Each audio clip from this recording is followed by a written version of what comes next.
Dads Worldwide.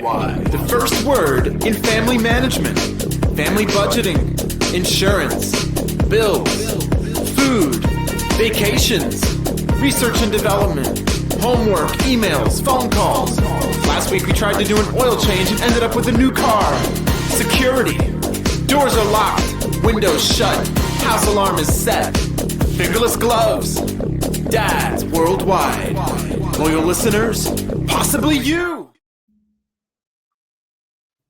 Welcome to another episode of Dads Worldwide. We will make you laugh. We might make you cry. Most certainly, somehow, some way, we'll make you a better parent. I am your most humble host, Brendan, and the hostess with the mostest. He's here.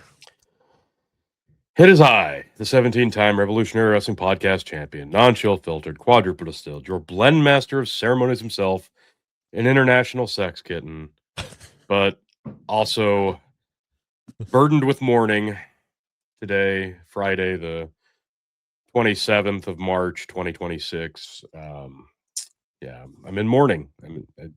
I don't have my normal gusto to start the show. I'm sorry. And I was late last week.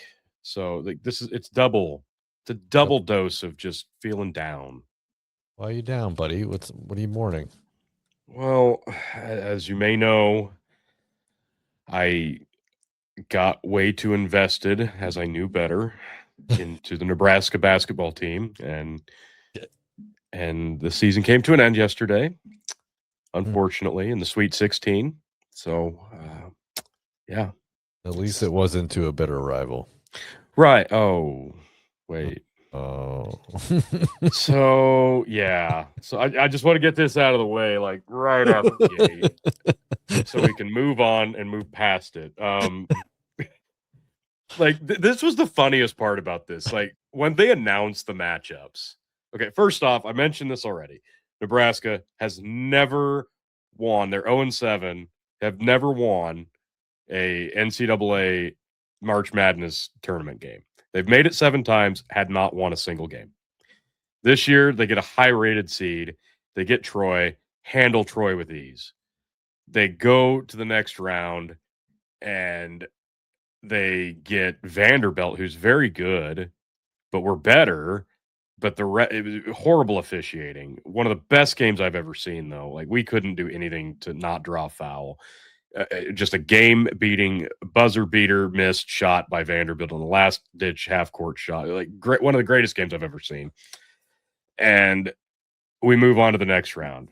And it's going to be, we think, Florida, the defending national champions, because they're going up against Iowa, who we split games with, because they're not just a conference opponent, but unfortunately our rival. And somehow, some way, Iowa manages to off Florida. And I'm like, son of a bitch. And Chris messages us both and says, oh, how excited are you? And I'm like, I'm super stoked that we made the Sweet 16. Yeah. I don't want to play Iowa. Because here's the thing. The first time we went to Iowa, we lost very, very closely, real late. The second time at home to end the regular season, we let them storm back and take it to overtime. And we held on in overtime.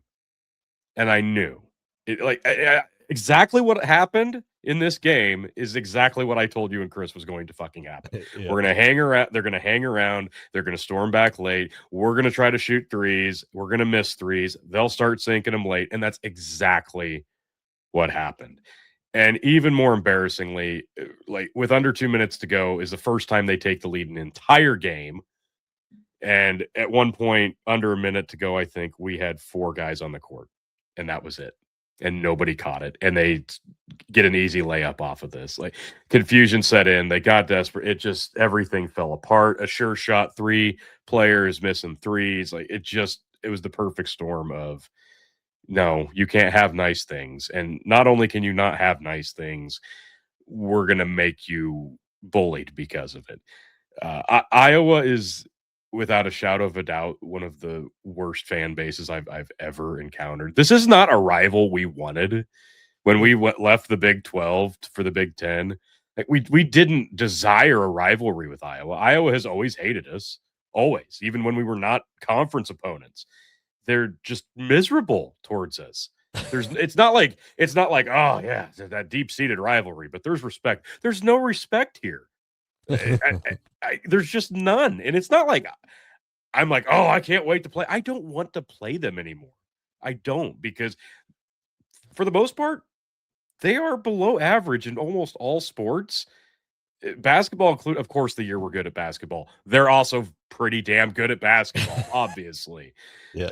They're great at wrestling. We did just get a win against them in wrestling. I'll take that. But football, we've lost like 9 out of the last 10, and we're at one of our historical lows. They're at one of their historical highs, and usually it's very close. So it's not like they're beating us and just making it look easy. It's one of those things where there's no humility, there's no pride, there's no being humble.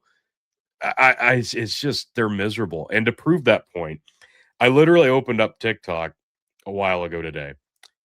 A guy from last June who argued with me about something must have saved this interaction and came back today to make a comment. It looks like Nebraska still can't beat Iowa.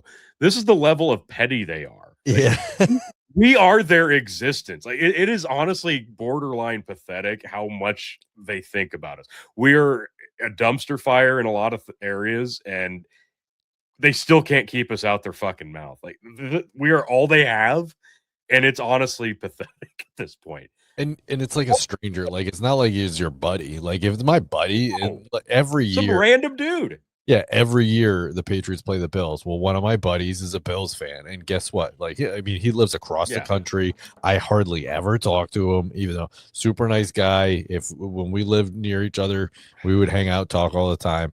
Like, but yeah, now I'm like, I send him a message and give him shit that the Bills lost, or he'll send me shit that the Patriots lost. You know, like it's just like, you know, whatever.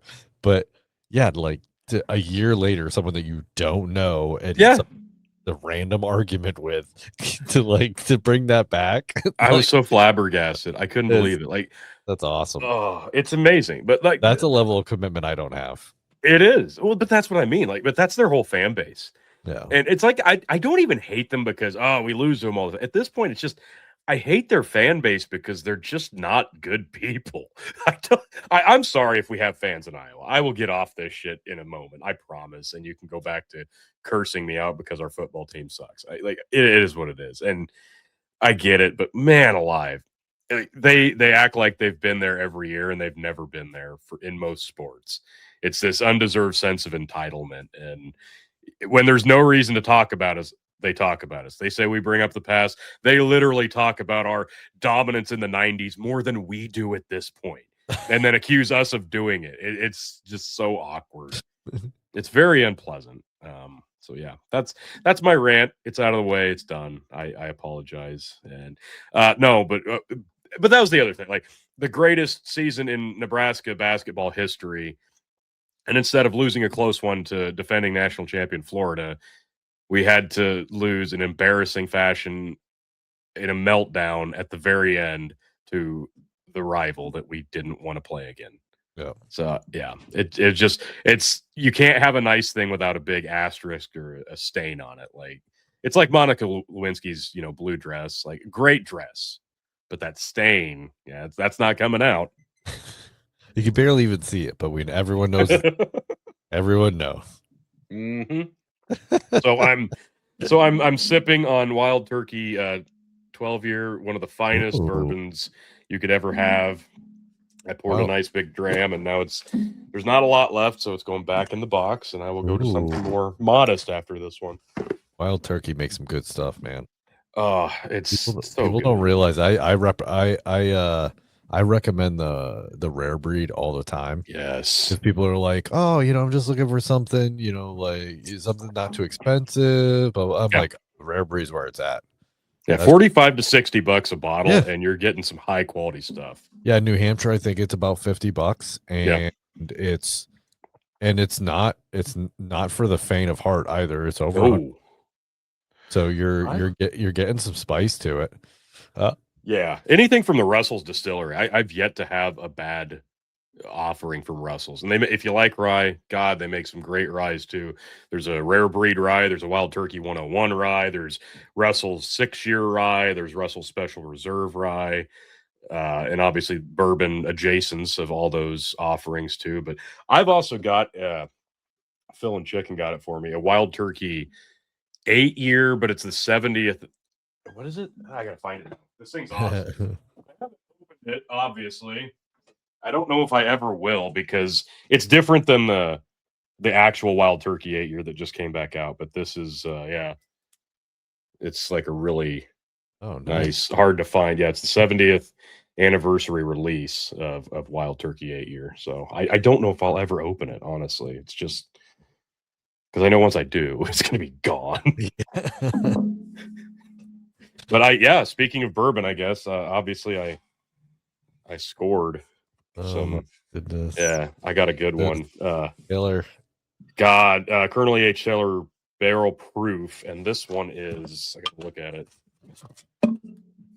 because it doesn't. I don't think it says it anywhere on the tin.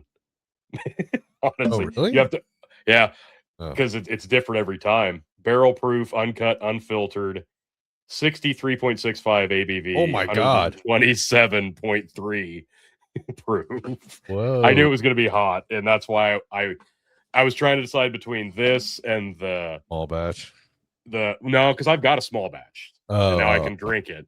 I was trying to decide between this and the rye because I'm like, oh, I really want to try that rye, but that barrel proof is going to be like right up my alley. So I ended up going with that. 127 is no joke.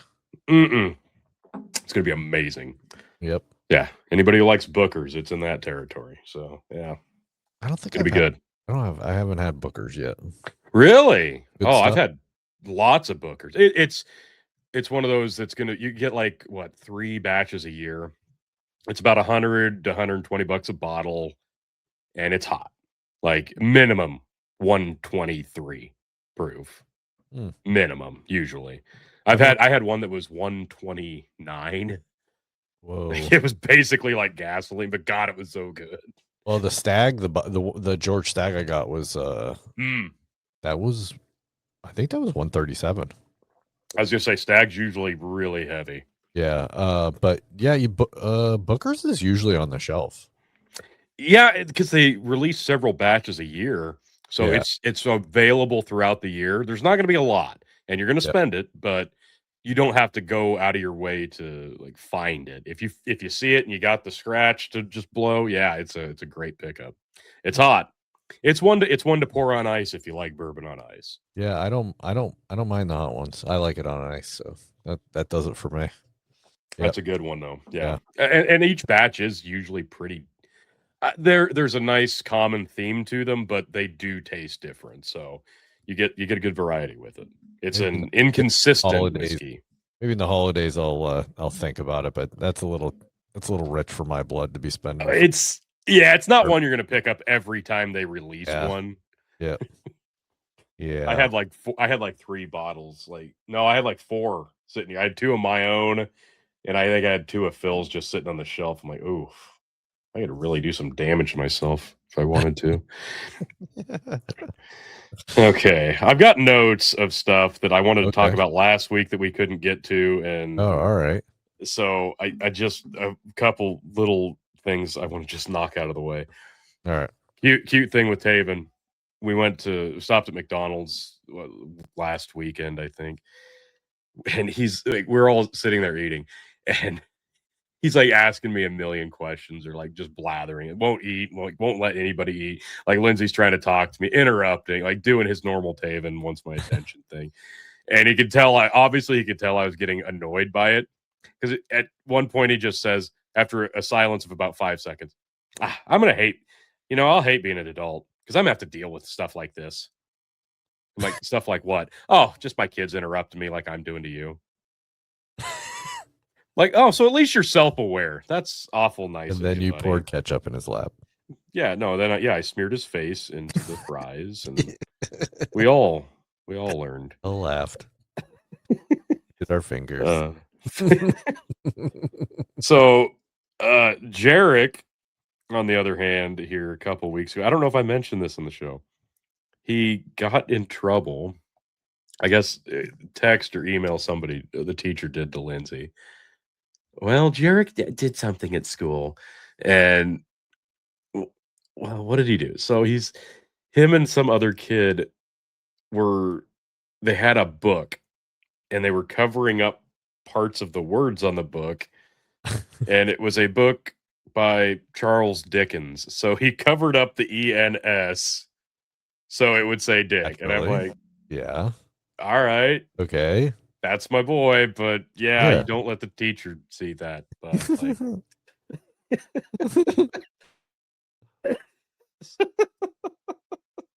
I can love it. So okay, there's the twins, and then so Stryker, I guess here this was this week. Him and his buddies were all walking home, and one of them did something stupid with the football. Like put it in front of his crotch and like humped the football. And somebody told him to not be stupid or something along those lines. Well, I don't know. He got all butthurt about it, I guess. And it got to the point where and he's very dramatic. I think he's got a kind of a bit of a rough go because I think his parents are separated and I don't know, he gets in trouble a lot and I feel bad for the kid, but he has this like tendency to do that gaslighting thing to Stryker and his friends. Like, oh, you're just not a good friend, or why do you like hang out with me, and that whole thing. Oh, try to like guilt them right, the guilt trip shit. Yeah. So, but then apparently he called Stryker, and this kid's mom, I guess, is in the background, like, well, none of you boys are gonna call my son gay, and just like going off about shit in the background while he's on the phone. Like, so Stryker's all worried because he's gonna get called into the principal office, and I'm like, fuck me. And I'm like, you know what? Here's the thing. And Lindsay calls me. She's like, I don't think Stryker'd say this. I'm like, here's the thing. Yes, he would. He would absolutely call him gay. Yeah. Because A, he deserved it, and B, I've heard this group of kids call each other Really pretty bad vulgar shit. Yeah. Gay is not even, in the realm of the You shit. should be happy it was just that. Right. Yeah, exactly. Yeah. I'm like, so yes, I absolutely believe that he would. I don't know that he did, and I don't really care if he did. Here's the thing. This kid likes to play the guilt trip. That's what's happening. Now he doesn't want to get in trouble, blah, blah, blah, blah, blah. Whatever. Like, just let it play out. And apparently they talked to a couple of the other kids and the moms and whatever did. And yeah, pretty much he was being stupid, and they told him, yeah, you're just being stupid. Knock it off. Stop being stupid. So just one of those stupid things. But then you get defensive. You're like, well, you're not going to yell at my kid, because that's basically what's happening through the phone. Like, yeah. I don't know. Just one of those things that did not have to go the way it went, but just stupid. Kids are dumb. 10-year-olds, right? Yeah. That's the other thing. Like, it's going to get worse. I'm like, Lindsay, I don't know how to tell you this, but it's going to get way worse the older he gets. Yeah. Yeah. It's like when, oh God, I had a friend, their daughter was bullying somebody in high school. It was her. She was the bully. Yeah. And they're like, what? Like they were shocked. They're like, why? And the excuse came down to like I was doing it for a friend or some shit. Like I was like, it was like, why do you have on in your room? Oh, I was holding it for I'm holding the pot. That's what it came down to. And I was just like, I didn't want my friend to have to feel. I was like, well, you didn't believe her, right? Like that's bullshit, right? you're like, and I think they grounded her for like a week, and they're like, well, she said she was sorry. And I'm like, oh my God, that's great. Yeah, I forget what happened, the details, so I can't, but it felt like that. So I'm gonna go with it. Right. Yeah. Yeah, that's fair. Bullies are the worst, especially. But that's what I'm just saying. Like as it gets older, then it gets nastier. It just gets nastier. Well, that's just it. Yeah. It's not like kids get more cordial to each other. Yeah. The bigger their vocabulary. Although boys will just like fuck off and leave each other alone. Whereas girls are nasty and they hold the grudge. Yeah. So has it been windy your way? Yeah, a little bit, but not terribly. It's been awful here for like Really? on and off for like a couple of weeks now. Damn. We yeah, I had test pipe in the ground yesterday. I couldn't even pull it out because it was so fucking windy. I'm like, I'll get it in the morning. Just nope, leave it in the hole tonight. We'll get it in the morning because Start clanging around as you're oh pulling. yeah, Clang, clang. oh yeah, Yeah. it would have blown all over hell, fallen off. Like no, Oh, screw that. God. Well, was it last weekend or so? I don't. It was crazy how the timing, how this worked. Me and Lindsay and Stryker all just happened to be like looking in the backyard at the exact same time for no reason, not looking at something. We just all happened to turn and look out the back sliding door because it was so windy, just in time to all witness the trampoline go airborne.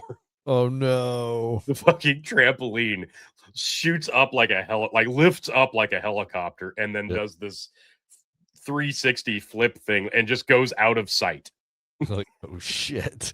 We're like, there it went. Yeah. So I run out the front door and somehow it got lodged on the like dome shaped jungle gym thing that we have in the front yard. It like lodged on top of that somehow and stayed put. Damn. So all of us and the kids run out. We flip it over really quick and like I have a bunch of rock bags for like a rock garden thing and threw them on top of it. So it's upside down now. It's got a bunch of weight on it. It won't go anywhere. It's so great. I wish I got it on video. Yeah, that's like every year after the 4th of July, we usually have an easy up that goes into the pool or some shit like that. like one 4th of July, it was like one gust of wind, and we lost 3 easy ups in the matter of like 5 minutes. It was like one gust of wind too, and it was like, and then it was done. The weather was done. It was like that was it. like it was just like someone came over and like smashed our party and was like, "Fuck you," and walked away, cleared everything off the table, and just said, gave me the finger and peace out. Like I made my appearance. Now I'm outie. Now I'm outie. It is. It was ridiculous. God. That's awesome. Well, this past week has been horrific in the Roy household. Well, week and a half. I don't know. Yeah, Jackson was the lucky recipient of a virus that yay! Yeah, that quickly spread through the home. Maxwell and I were the second recipients. And then so far, Izzy has scot-free. My wife has been a little nauseous for a couple days. But I don't remember ever a time having a stomach bug and just like being like mentally out of it so bad. Like just fog brain. Oh my God. Like I've never slept so much. I've never just like I couldn't function. I tried to do some work on them. At least I'll work on my computer and I can do quotes. I can, finish up invoices. I can clear up my books. I couldn't do it. Like that's bad. It was ridiculous. I was just like, I can't even function right now. Like I need to go take another nap. Like it was crazy. And it's not like they help. It just no. You just you just wake up, you go out there and you like sit on the couch and like stare into the abyss for another hour, and then you're like, oh, I'm tired again. I'm gonna go take another nap. And it was just like, yeah, I don't think I'm fine. Yeah, so today's like the first day that I feel almost 100%. Almost better. Yeah. Like I feel like I'm 95-ish%. Like I ate meals without fearing that I'd have to run to the bathroom and expel it in a quickly manner. Yeah, so and it's funny, usually I don't get this stuff because I'm not really around the house. I'm working. I'm home at night, and so I kind of escape it. But I did help clean up some bodily fluids around the house. That'll happen. So wonder how you got sick. Yeah. Yeah. Yeah. Yeah, I was talking to the pediatrician today. Isabel grew 3 inches last year. She's Ooh, I was shit. like, hey, I heard the flu season was awfully bad this year. She goes, yeah, it was. She's like, it's finally slowing down. I'm like, whoa, really? She goes, yeah, finally. Like it was crazy. She said, and I was like, well, we didn't have. She's like, you don't think we had was the flu, right? Like that's probably like a rotavirus or something like that. She's like, yeah, probably a norovirus or something like that. So yeah, she said the Well, I flu, saw although the they've. flu this year, she said the flu was presenting with some gastrointestinal stuff, although not always, though. Doesn't always. So, Yeah, they've been trying to push over the last week all over social media. The new coronavirus variant is going to be bad, so just watch out for that. I'm like, yeah, I I don't swear know. every 6 months they do that. I swear Yeah, every 6 months they brought it up like, oh, it just showed up in Massachusetts. And I'm just like, I don't care. honestly, I think I did see it. Like, Yeah. primarily they were saying, "Oh yeah, it's all across the world," but yeah, the Northeast, watch out, it's going to be really bad. Yeah, whatever. They'll deal with a cold that's gonna come. Thanks. Yeah. I don't understand how people are still scared of that shit. No, they shouldn't. Like, yeah, like if you could just like if you can just read and just go to and like you don't have to read too much. You just go to the mortality numbers and the percentages and see that it killed what less than 1% of the people infected. Like, Yeah, and if you age stratify it, it's even better for you, especially if you're younger than 65 with no comorbidity. yes, Like, and I'm like, yes. yeah, just like do a little bit of digging, just a little bit. So yeah, Yeah, we got this week. Lindsay, We got debate hit. me, bro. Yeah, Debate me, bro. yeah. We got hit this week too. Jarek just got it today. I think Taven kind of had it a little bit, and Vesper's been stomach hurting. So it's gonna make its way through. I just got home today, so I've been exposed now. So I'm sure by Sunday I will feel fucking rotten. That was the worst part of it. I would say was for me anyway was the night before it started. Like my insides hurt so bad I couldn't really sleep. Yeah. Like just like there's nothing you can do about it. It's just like your intestines, your stomach, you're just like just shooting pain. And I'm just like, what the hell, man? Yes. Crazy. And then yeah. So yeah. Can't wait for that. Yeah, good luck. Good Mhm. luck. So well, yeah, Jarek, yeah, he didn't even eat dinner. Like he's just kind of laying on the couch. He was puking, I guess, last night. And I thought he was getting better. Looked like it, and then dinner hit, and he was like, I'm gonna go lay down again. Okay, maybe it's not a 12-hour bug thing like I was hoping. So yeah, that's what Jackson was like 24 hours. Like, yeah, I'm good, and yeah, I'm good, and then no, down and not. I think I forget what it was. I left and came back, and she's like, oh, he's in bed right now. He said she's terrible. I was like, what? I was like, oh man, I was hoping this is a 24-hour thing or something. She's like, nope, not that. No, it's 48. There's just a pit stop. Yeah. Yeah. Well, for me, it was a 2-day pit stop. I go so for 4 days. I went to work yesterday and I was just like, I felt well. So I left this week open for myself because I have new construction stuff that I have kind of I leave myself a little bit of open time to catch up on certain things. And that's kind of what I did with this week. Well, I forgot about an appointment I had on Thursday yesterday. And because like I told you before in the beginning of the week, brainy no work. Mm-hmm. It just that will get in the way. Yeah, it was not working. Well, I get up at like I think it was like 8:30, 8:45. Like I finally like the spotty sleep I was getting. I got up. So Thursday, I'm like, oh man. I was like, all right. And then I thought my wife was getting sick, so I'm like, well, I'm definitely staying home, because I'm like the kids are gonna need some supervision. And I was like, oh no. I like it just hit me. Like I was like, I'm supposed to be in Nashua, New Hampshire. Not good. So I called the customer. Of course, because they were texting me, right? Because I was supposed to be there 8:30. It's 8:45, Naturally.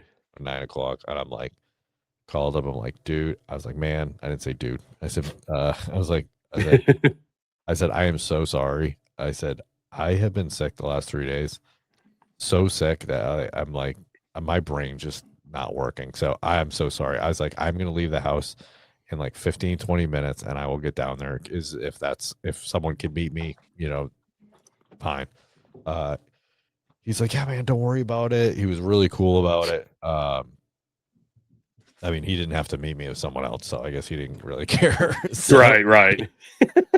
um, so I got down there, and at the like right then, I felt okay. Like I was just like, all right, like maybe I was just running on whatever, like the drive to get down there, and I was just like, so I get down there, and I get out of my van to go, it's just testing a couple backflows. It was not really hard work, and I got out of the van, and I'm like, whoa. I'm like, yeah, Somebody slip me some Molly. still feeling it. I'm like, okay. So like people are come up try to handshake me and stuff like that. I'm like, no, man, sorry. I was like, I've been sick the last 3 days. I still don't feel great. I was like, I'm just gonna. And they're like, oh, okay, yep. Hard pass. Yeah, and in fact, the job super comes in and starts chatting with me, and we're talking. I'm like, hey man, I've been sick the last couple of days. I just want to let you know, like we're in a close space to get. And he's like, oh, I'm having surgery tomorrow. Peace out, man. Yeah. And I was like, okay. It's like, yeah, you don't want what I had. One. Like you do not want what I had. But long story short, I finished up that job. I sent the customer a review request for Google, because if you want to build your business, it's like an imperative. You have to have a Google business page, and two, you have to collect reviews. If you want to be dominant in your space, it's literally an imperative. Like it's almost guaranteed you will not grow your business without that. Without that, it's crazy. But he gave me the nicest review ever. I couldn't believe it. I was shocked. I was like, whoa, blown away. I knew he was happy with me, and I knew like he was accepting, but I wouldn't have blamed him. I wouldn't have blamed him if he gave me like 3.5 stars or something like that, or 3 stars. Like, dude showed up an hour and a half late, or an hour late. Like, what the fuck? like he could have literally done that. So he gave me the nicest review, gave me 5 stars. It was unbelievable. So I thanked him profusely, because that's awesome. But yeah, it's nice when people are understanding. I gotta. I find that if I'm just honest with people, 9 times out of 10, it works out great. Weird. Yeah, Crazy. Yeah, funny like that. Huh. Who would have thought? Yeah, if I'm gonna be late getting to an appointment or something like that, I will call the customer. I'll message them. I'll be like, hey, listen, and this happens a lot for me. I mean, when you're plumbing, you just never know what's happening with an appointment. Oh yeah, it runs long. You've got to call that. If you can get out of what you're doing for 5 seconds, call the next customer, let them know, like, hey, listen, this is going to be running long. I'm going to be ETA like probably about this time. Please, if this isn't going to work for you today, then we can reschedule. Not a problem. That's fine. But yeah, I always try to tell people. I try to keep people informed. I think it's super important. Yeah, but yeah, honesty with I think most people are pretty understanding. So, and then honestly, not very understanding, and if you're a really unreasonable person, I'll just put you on the do not call list. Or do not service list. You reap what you sow. I mean, come on, folks. Yeah, I don't want. It literally costs nothing to be nice. I don't want dickhead customers. So I don't. So if you're going to be rude to me, or then fuck, I don't care. I don't want you. Yeah, I agree wholeheartedly. That's why I stopped selling feet picks with ketchup. I mean, who hasn't been there? You just do barbecue sauce now? Yeah. The ketchup people are weird. They insist you call it catsup. Weird ticks like that. Catsup. And then they only leave like 2.5 stars. It's unreal. No tips. It's not cool. No, it's not. I'm the one that smells like fucking McDonald's over here now. The fuck. So this I didn't get to bring this up last week. All right. So okay, I've vented about our community youth athletic organization in the past. How Yes. yeah, to probably nobody's thrill. I'm gonna do it a little bit again. So we got a new guy to take over this job. Like there were a couple gals in town that wanted the job, who applied for the job. So naturally they hired a guy from an hour away who was buddies with like the city administrator. Makes Because sense. of course, yeah, why yeah, of course. So yeah, and like I said, he's not even in town, but like he's going to move here in the spring and blah blah blah. Okay, fine, cool. Well, change is good. Maybe this will be for the better. Well, so flag football comes around in the spring, and here it is. So the youth tackle coach, who I graduated with, he sends out a message about some of the information for the upcoming flag because he's coaching a team on the 1st through 3rd and the 4th through 6th. So he's got 2 teams because some of them are going to be his kids and some already are, on his team. So he's making sure he's knows what he's working with come fall. Well, some of the parents are asking, well, we want to go in there and talk to him about this and this. It's like, well, he's going to be out of the office until Tuesday. And then a couple days after that, he's not going to be around anymore. He's quitting and taking a different job somewhere else. Okay. Has not even been like, I don't know, 6 months. Has not been 6 months. Yeah. So why not?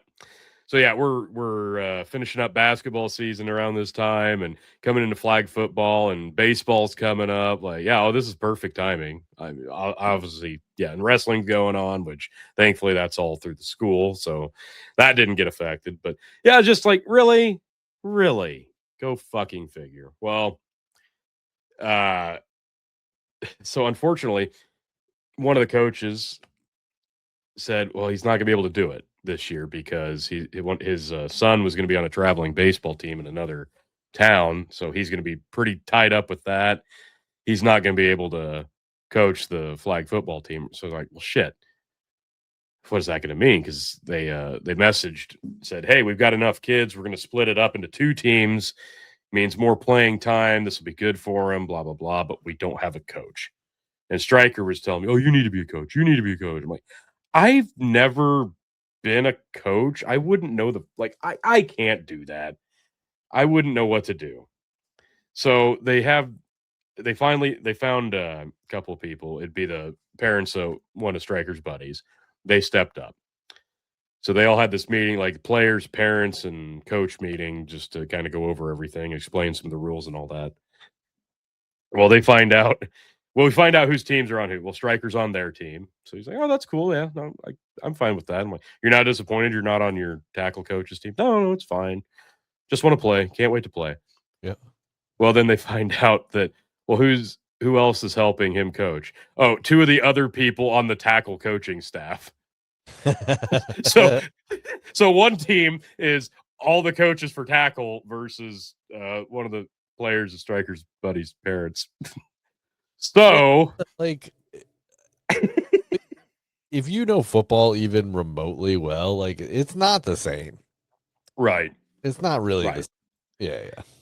Well, long story short, so I wasn't there because I was on the road working, but they were going to ask me, hey, do you want to be a coach and help? Can you help me? Yeah. So, well, I wasn't there. So Lindsay calls me and says, hey, so here's the situation. She explains all that. I'm like, are you serious? This is going to be so unfair, blah, blah. She's like, well, that's not really why I called. So they asked if you wanted to help. I'm like, oh, all right.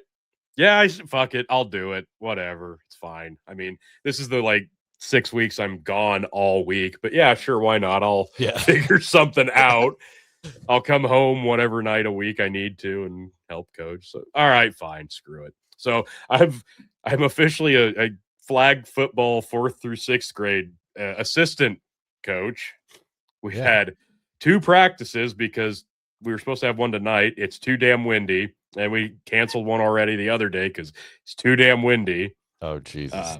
Yeah, so we've had 2 whole real practices and games. We've got 3 games at the end of April. Yeah, every week I, in April. So yeah. I've helped coach a few teams. Well, not really, just one team, but like a few iterations of the team.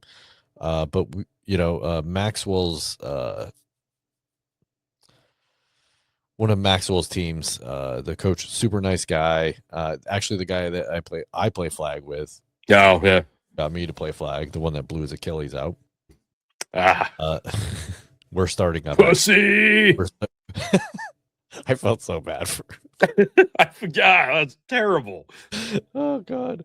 But he's doing well. He's getting ready. We're getting ready to go now. He's like, hey, he's like, I can throw the ball. He's like, but I can't play defense. So like, we need a Yeah. 6th or 7th person just so we can have someone on the other side of the ball. But yeah, you know way more about football than I do, and I think ultimately it's just getting the kids to really play the positions that they're supposed to be, Right. especially if you're teaching. Like, I think the hardest thing to do is teach kids zone defense now, because even with an adult, it's really hard to let that guy go by you. Yeah. You don't want to let them go. Like, no, wait, there's no one covering him right now. You know what I mean? So we're trying to start to teach them how to do zone, and that's been pretty difficult. But then also even just man coverage, because you're always getting new kids, so it's really trying to, foster, the new kids and try to help them, get up to a level with the kids that have already played a couple years. So, and then also it's just really just team drills and just trying to get them to flow together. So Yes. especially at that age, I think you'll do great, Tony. I think you'll do fine. Yeah, it's fun. I just make it fun, and the kids will respond to it. And you got to keep their attention, because Yeah. you know that if you let them sit there in line, right, waiting for a play to happen or something like that, they're just gonna fuck around and grab each other's grab each other's flags and wrestle and do stupid shit. So, yeah. So, well, lucky for me, I know like probably half the kids on the team, so that helps a lot. But so luckily, like he's the dad, he's going to be covering most of the head coaching. Like I'm like, because I wanted to learn kind of the ropes on how to do it before. I'm like, yeah, give me a team, I'll just take this over and just know what I'm doing right out the gate. And already I'm like, okay, now I kind of get the gist of this. So it's not so bad. Like game time, it might be a little different, but practice wise, I got it now already, and it'll be fine. Game time is a lot different. Yeah, that's the thing. Like when you're in the game and you're making calls and you're telling kids where to play and what to do, and then all of a sudden you look over and it's the half, and then you're doing it again, and then all of a sudden you look over and the game's done. You're like, shit, what happened? It's great. Yeah. So that they're going to do a lot more passing, because that's what tackle coach wanted to do this year was, hey, we want to get them ready for that. So let's all just agree we're going to focus a little more on passing than normally you would with flag football. And well, great. Then we see the rosters, and tackle coach has all the running backs. Our team has like all the quarterbacks. I'm like, oh, well, we might have an advantage here. This will be nice. There you go. Well, so then we have the first practice, and as expected, the JV quarterback, or the varsity quarterback, excuse me, we have the JV and the varsity starters from last fall. Well, JV starter, Striker's buddy, he doesn't really want to do it this time around, and I think he had a bit of a bad experience. He's like, I'll do it if I have to, but I don't really want to. Yep. And well, the varsity quarterback, well, yeah, he was badass in practice. Clearly the front runner. Well, we had pictures Tuesday. Apparently, right before that, his dad texted them and said, hey, so he's going to focus on basketball. He's not going to be on the team anymore. That sucks. I'm like, what? I'm like, first off, what the fuck? Like, he's the varsity quarterback. Like, he needs to be like, hang on. In the off season. Yeah. I'm like, wait, basketball's over. What do they mean he's focusing on basketball? He's going to be on the other team. Well, I was talking to one of the assistants from the other team, and he's like, no, that's not what's happening. I was surprised to see him on the roster to begin with because this is small potatoes. They want to make sure he's like elite level because, of course, he's going to be a superstar. I guarantee you they're going to take him an hour away to the big city and have him be in a flag league there. I'm like, well, just say that. Yeah. Like, come don't need to on. make an excuse. Like, Yeah. I'm like, I get it. Look, if you think your kids, and don't get me wrong, clearly, I saw in one practice, I'm like, yeah, this kid can play the position very well. Totally understand if you don't want the fucking motley crew of parents that aren't coaches to be your kid's coach. Just say that. I'm not going to be offended. Just fucking say that. You don't have to. Well, basketball, it's over. What are you talking about, basketball? Wait, these guys aren't like NFL level coaches. What is happening here? Yeah. My son can't play for these people. So, like, yeah, if you're upset that you weren't on the tackle coach's team, I get it, fine, but just say that. I don't know. I wouldn't have been offended, but whatever. So, Striker's dream of playing quarterback is coming so much closer to being true because this practice we just had Tuesday, we're like, well, now we got to find new quarterback, and 2 of them do not want to play the position, and like 4 of them have said, I'll do it if I have to. So we've got like 3 or 4 of them that are like, yeah, I'll do it. And so between their kid, another kid, one of the older kids, and Striker, probably the older kid and Striker are the 2 most consistent so far. Yeah. So I'm guessing they're going to be doing a lot of the QB reps, which I'm like, that's fine. I told Striker out of the gate, I'm like, look, if you throw in game and practice like you throw at home, it's not going to happen for you. I'm not going to play favorites. I'm not just going to give it to you. That's not happening. Yeah. No, don't expect that out of me. You got to win it. Earn it. That's what I tell them all the time. Like, practice like you're going to play. And I've seen a little more consistency because he wants it. So that's good. So yeah, it'll be fun. That was unexpected. So yeah, fun times. We've only had 2 practices out of 4 and lost a quarterback. And at least you guys practice. Like, that's a big thing in our leagues. Like, there's no practice. Like, you just show up. You just show up and play, and then like the guy that the practices that I'm telling you about that this guy has, he just does it for fun. Like, so like on Sunday, like Wednesdays and Sundays right now, he's holding practices, and he's just doing it so. And I help out because I enjoy it. And he was like, hey, yeah, if you want to help out, you know? So, but in most of the league, I would say most teams don't practice at all. You just show up and play. That's crazy. It is nuts. It's nuts. That's wild. The first 2 years, my kids were on this one team and they just lost all the time. They practiced once in like 2 years. Like, it's like, yeah. God, I wonder if there's a connection. Yeah. Well, it's also their turnover on the team, right? The 3 of them, it was them two, and the coach's son. Those 3 were the only consistent ones on the team, you know, for multiple seasons. Well, that's not true. There was another kid too, but you know, he played center. So, you know, what are you gonna do? So so you don't practice. Like, at least you guys, that sounds like almost 6 weeks of practicing before, you know. It's gonna be like 3. Total about 3 weeks of practice before we start. So here's the other kicker: we had enough kids at 4th through 6th to split into 2 teams, and boy howdy, it's a good thing we did, because it doesn't sound like they had any luck finding other towns to have enough kids to do another team. We may be playing the other team 3 times. Oh my God. Yep. Because as I might have mentioned, you know, the director of this kind of shit the bed. Oh my God. Again. Yeah, There was talks of a couple other towns, maybe, sort of. I don't know. Nobody's committed yet. I'm like, fuck me. The first through 3rd, better off just starting your own league. And this is exactly my point. Like, at this point, this is what pissed us off the most, because we're like, fuck me. We've got 22 kids, 24 kids, or whatever, and we have to go through this program. We all have to pay $40 for our kid to play, and then put down a $20 deposit for the fucking mesh pullover bullshit. What? A $20 deposit for the mesh penny, like little jersey fake thing. That's bullshit. Yeah, one of the other coaches walked in and said, "Are you fucking kidding me?" Because he asked, he's like, "So are we going to get screwed on shirts this year? Since the last guy told us, well, it's on the totem pole, blah, blah, blah, blah, blah. Or yeah, you just didn't want to fucking pay for him because the money's whatever." I digress. So he raised the stink, and rightfully fucking so. And well, we all got shirts. I think he had to fucking pay for them. Oh.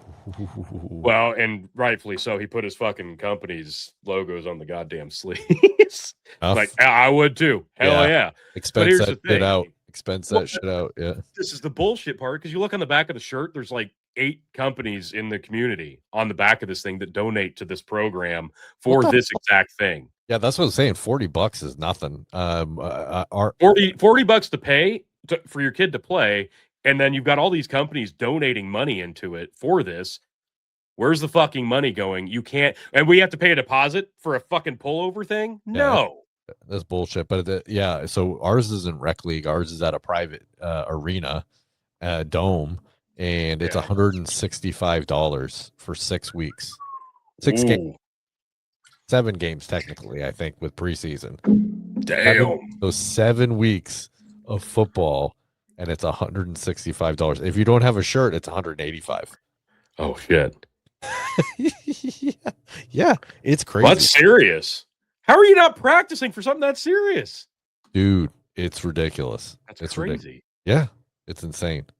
That's get your money's worth, I guess. Holy shit! 3 games against the same team. It's basically a scrimmage. I'm like, why do we need to? But it's NFL. It's NFL flag football. So I think that's what it comes down to, because there's another league in Southern New Hampshire, and it does the same thing, and it's about the same price. And same thing for the jerseys. You have to have one of their flag jerseys. So, you have to get that one, and those are, $20. So ridiculous. It's insane. It's absolutely insane. Yeah, it's a money grab, for sure. I mean, well, I wouldn't say that. The dome, it's a facility, right? It has to maintain fields and that type of thing, right? Like, it's got to, so I get that.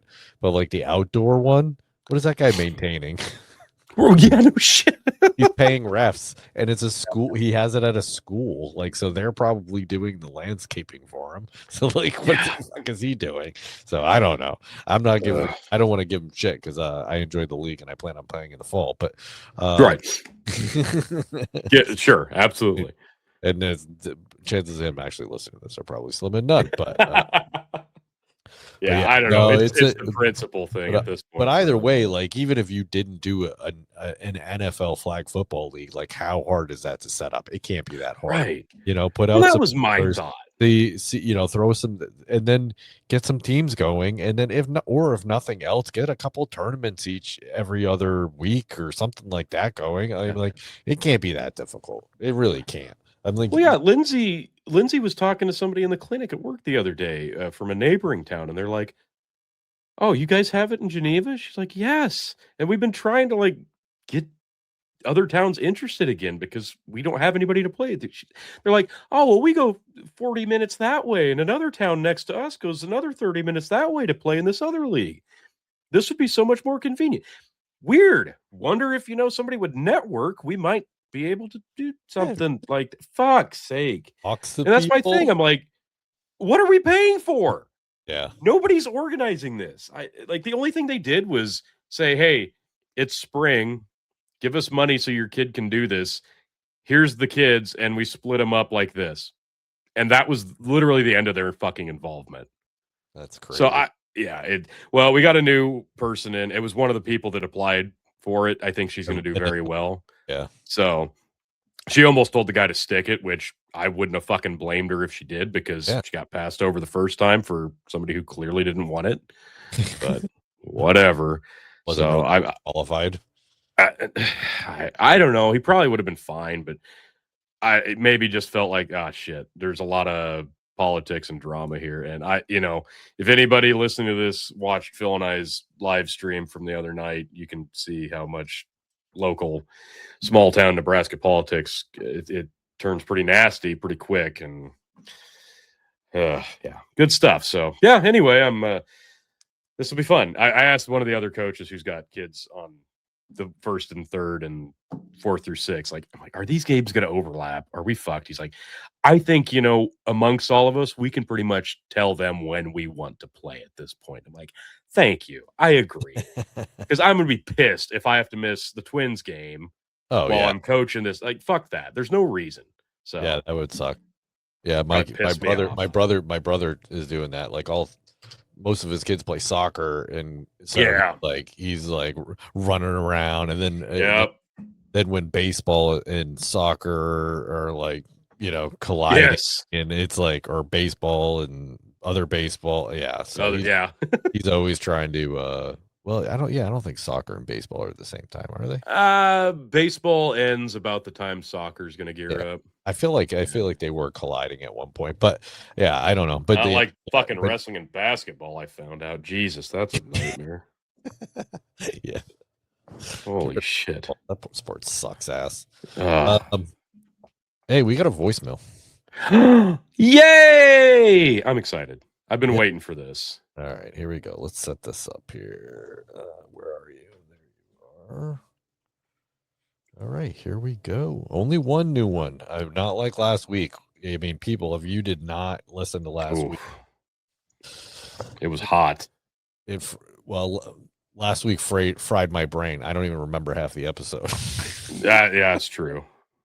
I came in when you were already gone. This is Leslie Manbeard, and I am literally shaking right now. I just listened to your latest episode, and you cut me off in the middle of my genius tirade. Let me explain to you, if you haven't already gotten it. My pronouns are he, her, she, them, bud, light, z, we, and probably next week I'm going to pencil in a little bit of Colombian Bam Bam / unicorn. So don't forget it. Right. My point is, when are you going to admit that Brendan is not only fascist, racist, homophobic, transphobic, and anti-Semite, but I'm also very offended that Mr. Chris Green, if you could call him that, doesn't have the tenacity to admit he's in love with me. Thank you. Wow, that was very polite again. There it is. A lot was said there. I don't remember cutting Leslie off. But okay. Well, you can chalk it up to technical difficulties, but Leslie gave their unicorn, man beard, whatever pronouns, and then it went silent and it cut off.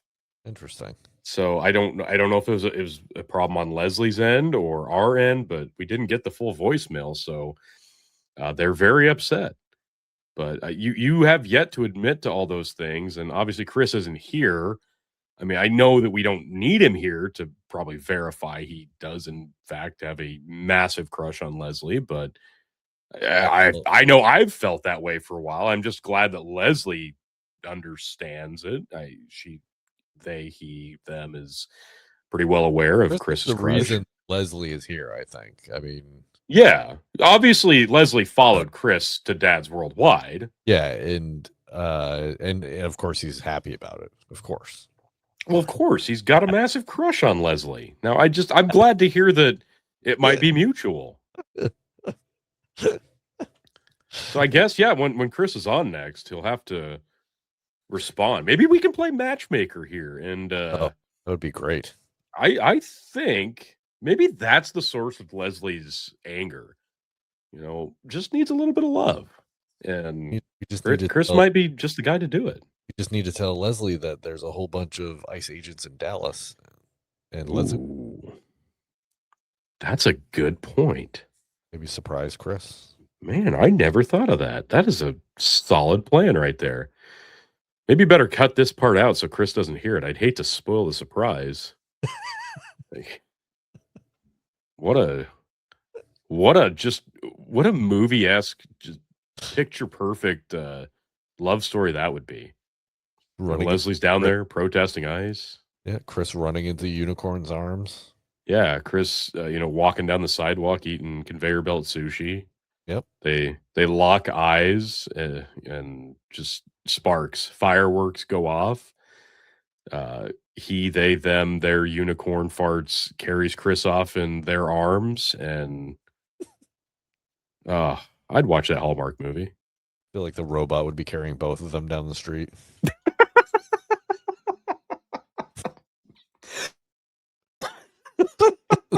Conveyor belt sushi robot. Yeah. Out. Roman can. Oh shit. Back. Oh my god. Just magical.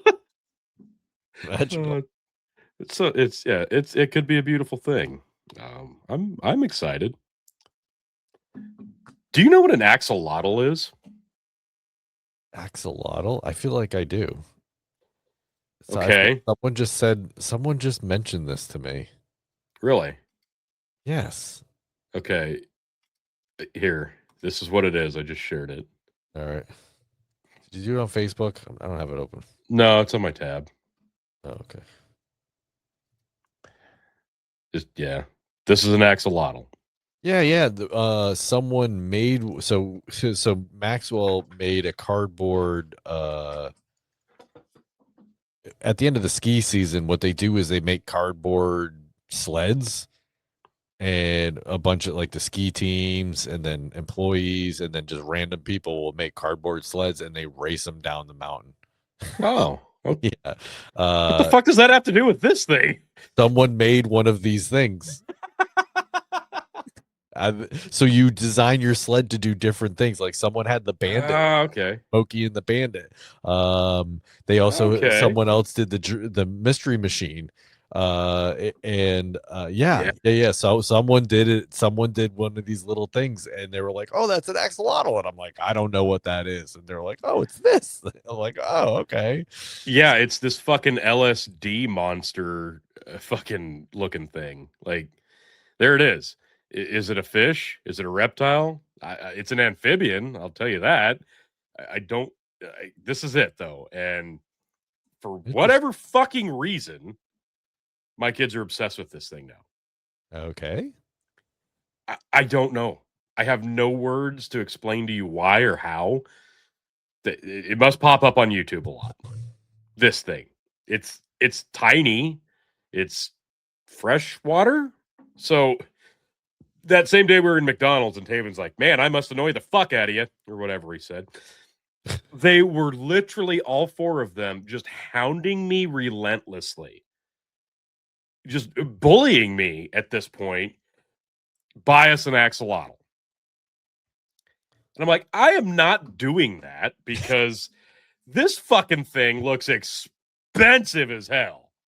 No, absolutely not. No, this is not happening ever. And my dear, also looks like something that would like break out and crawl into my ear, so I'm out. Right? Yeah, it could burrow into my brain. And yeah, it's not happening. Awesome. Yeah, literally, this thing looks like a fucking like Pokemon. That's what this like. If you're just listening, Google this thing.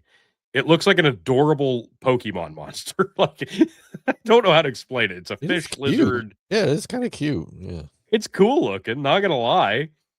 My dear, sweet, beautiful, wonderful, intelligent, sexy wife, in all her brilliance, Googles how much these fucking things cost.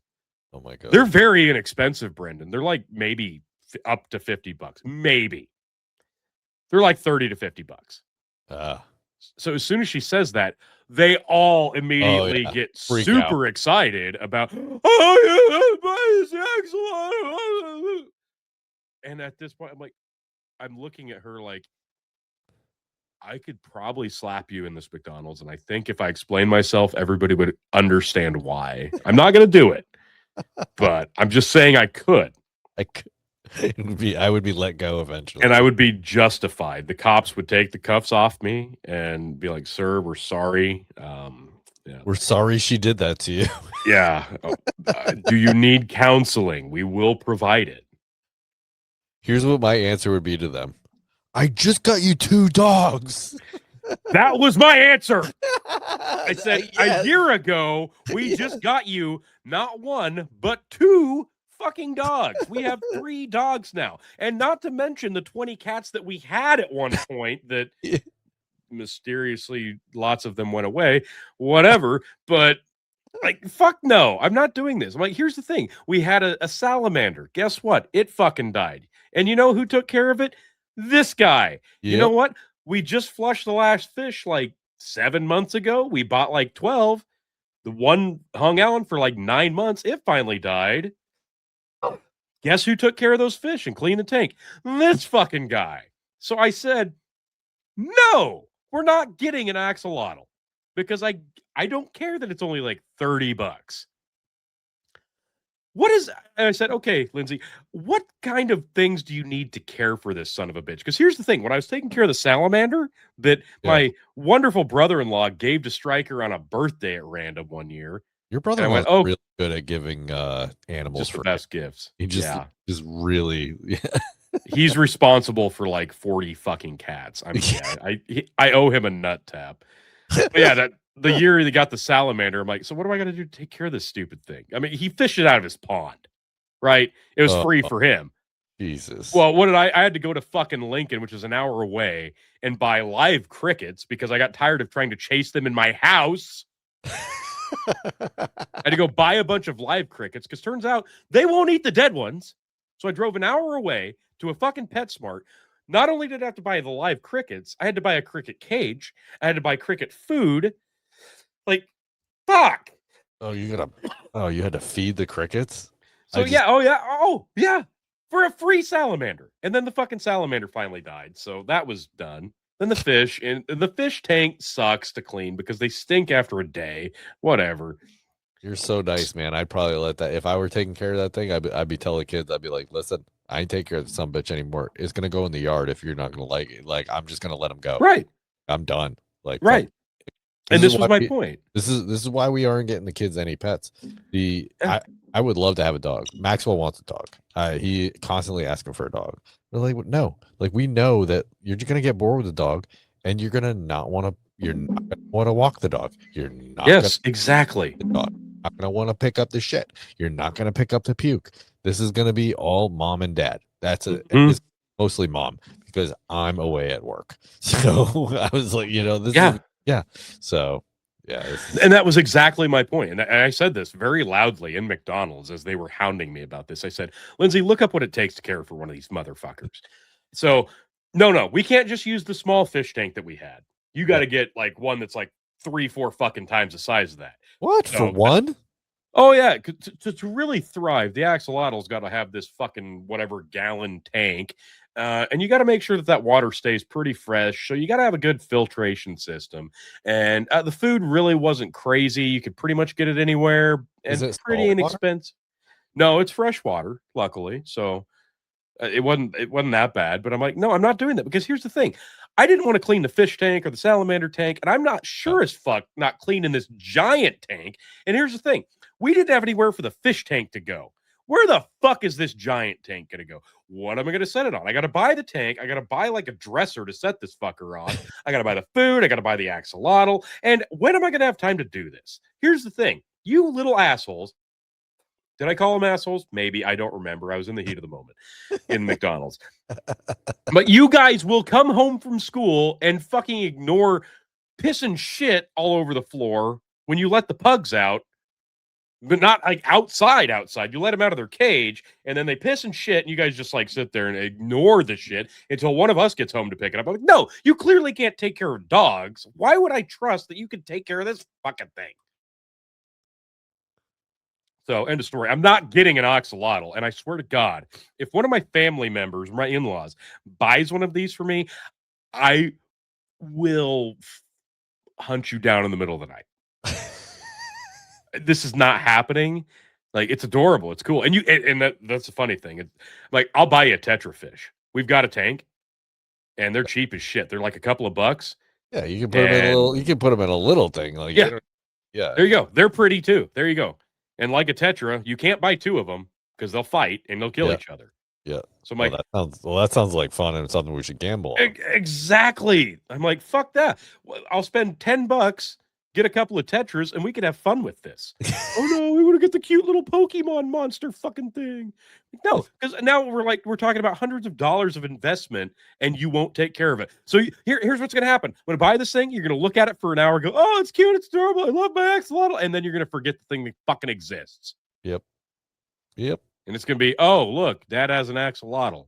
And that's $100, like, if you're lucky. It sounds like a lot more, because if you need a filtering system, you need a bigger aquarium. You need something to put the aquarium on. Oh, Even if you just get a stand, you know, then you're talking about the electricity to run the filtering system, plus the light. Yes. Plus, by the time it was all said and done, it was like at least $350. Oh yeah, at least. That's just gonna be a lot of money. That's gonna be ridiculous. And then, not to mention all the work that you're gonna have to do, because you know the kids ain't gonna fucking do it. So yeah. And then they're like, "Well, you spent like $300 on the pugs." I'm like, "Yeah, well, I like them." So yeah, enjoy them, and then hey, how about you clean up the shit every now and then? Yeah, that'd be nice. Oh my god, it's painful. But no, I'm not getting an axolotl. I'm not letting this happen. But yeah, there it is. It's adorable, and I'm not fucking getting one. So if my kids happen to stumble across this, sorry, but not sorry. No axolotl. No. Like, there's way more cooler shit we can like do and buy than this fucking thing that you'll enjoy for an hour. Not happening. You can't even play with it. Like, I don't understand. Yeah, fish. exactly. Like honestly, I don't understand fish. I don't like it. I don't. It's like a bird. I mean, like right. I'm talking like the parrot. At least the parrot can kind of talk to you, like, and is kind of cool. It will stand on your shoulder. That, you know, it's got a bit of a personality, even though it may be a dick personality. But I mean, like, at least it has a personality. I'm talking about stupid birds that just sit there and just chirp all the fucking time. And then, or the fish that just like, you just have an aquarium of fish. I'm like, yeah, I guess it's relaxing. Oh, fishy, fishy, fishy, fishy. Yeah, but you're not playing with it. Like, you're not hanging out. You know, like I don't know. It just that kind of like those kind of pets, like it's just a lot of work and little reward, in my opinion. Yes, let the people at PetSmart do it. They get paid to take care. of it. Yeah. I don't mind. I don't mind looking at other people's aquariums. I'm like, wow, that looks great. You did a great job. You know, like, yeah, we've got a great zoo in Omaha. We're gonna take you here soon. Just chill. Like, you're gonna enjoy the fish there as much as you'd enjoy the fish that I fucking put in the house. So, like, come on. No, we're not doing this. It's not happening. Like, this is. I usually cave to my kids, but no, this time I'm like, this is ridiculous. I'm not going to be bullied. The question is Lindsay going to cave? Oh yeah, she was such a fucking help. She's like, well, you're working in Columbus. Hey, what do you do? Oh look, there's a fucking PetSmart in Columbus. Like, they have axolotls. And I went, oh, guess who's not buying an axolotl while I'm at work? Are you kidding me? You want me to go in the middle of the week while I'm on the road at work and buy this fucking thing? And then just have it for 2 days in a hotel? Are you out of your fucking mind? Like, at one point, my wife, I swear, she hates me or she wants one. She wants one. I think she did. I think it sounds like she wants one. At this point, yeah, I think so. Vesper has like 4, she's got like an axolotl plushie now, like an axolotl keychain little dangly thing, like a little toy one. Like, she's got a bunch of stupid little ones now. I'm like, there you go. You know, you're going to enjoy that more than you would one in a tank. Now that you say that, I think my daughter might have a axolotl stuffy. now that I'm thinking about it, I'm like, oh yeah, that's what that thing is. That's where I've seen that on the floor. I was like, I just thought that was some alien looking. It is like, okay, pretty much. Yeah. Holy shit. That's funny. So yeah, that's the axolotl. It ain't happening. My children can just get the fuck over it. I'm sure there'll be some other stupid fucking thing that they get obsessed with that they think they need, and we'll all move on. Hopefully they'll have forgotten. Thanks, YouTube Shorts. That's literally where this came from. Really? YouTube Shorts. Apparently somebody stumbled across that, put it on their algorithm, and look at the axolotl, and it'd be the close-up shot doing its little fish thing and wide-angle lens, like, oh, it's so cute, I need an axolotl. Yeah, I don't think anything in a fish tank I've ever said, oh, I need one of those. I'm like, if you want an enchilada, I'll take you to Taco Bell, but we're at McDonald's right now. An enchilada. So yeah, I'm not doing it. It's insane. It is insane. The things you do, right? Like just the things you do for your children. I was in Dunkin' Donuts the other day, grabbing a cup. I was an hour and a half out from home, and it was late. What do you get? Coffee. I just got a black, straight black. Dunkin' Donuts has some of the best straight black coffee you can get. Cold brew. I like the cold brew. Okay. So I'll do like late in the day though. I'll cut it with some decaf iced. So you still get a little buzz there with the caffeine, but not too heavy because that cold brew, that'll knock you on your ass there. I tried it. I mean, it's probably the same. It's probably the same as just getting a full cold brew, but it makes me feel better. Yeah, that's all right. We all have our kinks. Yeah, I don't do sugar very much, so if I do go exotic, I'll get like a little bit of cream in it, but that's about it. But yeah, so these two kids, they're kids. They couldn't be more than 18 years old, and they're talking. One of them's talking about how he feels like he's being played by his girlfriend.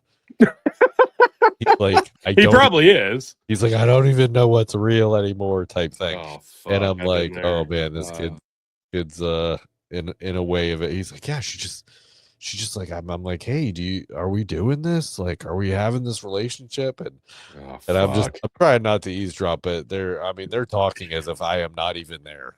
Right. Like, to be 17 and oblivious and think what love and relationships are. Yeah. So I'm just waiting for my coffee. I get my coffee and I'm putting in, and then at one point these guys are like, one of this kid he's like Kevin, except short and fat. So he's a ginger but short and fat. And that's for those of you who don't know, that's what is it? Is it Jesse's nephew? Sorry, Chicken's. Is it Chickens. Chicken's Kevin? nephew. Yeah. He's a wonderful human being. I love you, Kevin. He's but he this kid's like, I don't even know if I want to get married, and even if I do, I don't think I'm gonna have kids. I don't think I'm gonna have kids, and blah blah blah, and they're like both talking about, I don't think I'd even be a good dad, and blah blah blah. And I'm like, guys, it's like, I was like, dude, did you say something? I did. I couldn't help myself. Good. I was hoping. Like, I'm the only one in there with them. There's no one else in there, and they're like, and I'm like, listen, you're guys. Like, fellas, do you see all the gray here? Yeah. Okay. I was like, you guys, never say never. Ever. Don't do it. Don't do it. And plus, being a father is one of the best, worst jobs I have. I say, yes. I'm telling you, it is rewarding in so many ways. I was like, and it's awful in others, but it's the most infuriating, painful, exhausting, excruciating, and frustrating job there is. Yeah. And it's still the best. Still the best. Still the best. And he's like, I've heard that before. I'm like, well, he must be listening to the podcast because I say it all the fucking time. No, he's not listening. I hope you took that opportunity to shill Dad's Worldwide. That's Worldwide. That's all I said. That's Worldwide, and I left.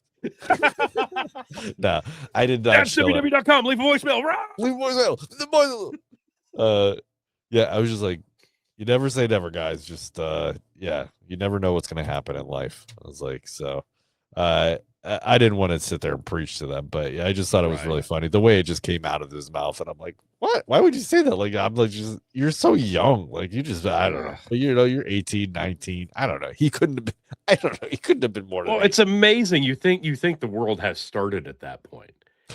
Yeah, that I think society sets you up as now you're an adult. Yeah. Like, so now you think that now you know shit. Right. I mean, well, that's how it is, though. You know shit. You graduate high school, you move out, and you're like, oh, now I'm a part of the world. I'm an adult. Like, the world is my oyster, and all the burden of the world. Yeah, here's the thing. Now I look back, I'm closing in on 40 in July, and I'm looking back, and I'm thinking, like, man, things I thought were like a really long time ago really weren't that long in between me graduating and then all the stupid shit I did for like the next 5 years Oh, I was still pretty young. Oh, Jesus. Oh, that's when that happened, and I was still doing that. Oh, yeah, okay, I'm an idiot. Yeah. Thank Christ I've matured in that regard. Wow. Yeah, it's you just think you're an adult. And I mean, technically, legally, sure, but no, you're not. And anybody who might be younger, if you still your age still says teen in it, it's just at this point, don't, for God's sake. I'm not saying don't take life seriously if you're graduating. Definitely take it seriously. Definitely focus on your future. Definitely invest in yourself. But for the love of God, enjoy what few years of youth you have left. Yeah. Please, I beg of you. Take yourself too seriously. Yes. And good God, even don't ever take yourself too seriously. I mean, Jesus, listen to this podcast for fuck's sake. We're actual adults, and I'm telling you, do not take yourself too seriously. It's miserable. I know adults who treat themselves like adults, and they're some of the most miserable twats I've ever experienced. Fair point. Horrible. It's fucking horrible. Like, what a way to live. Terrible.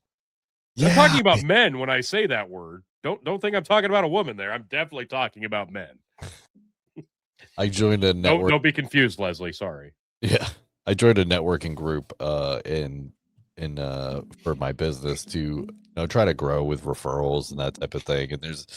And the thing that I liked about it the most was it just like there's a bunch of other people who are like-minded and trying to be successful, right? They also want to be successful, so they also want to help other businesses be successful, which is huge.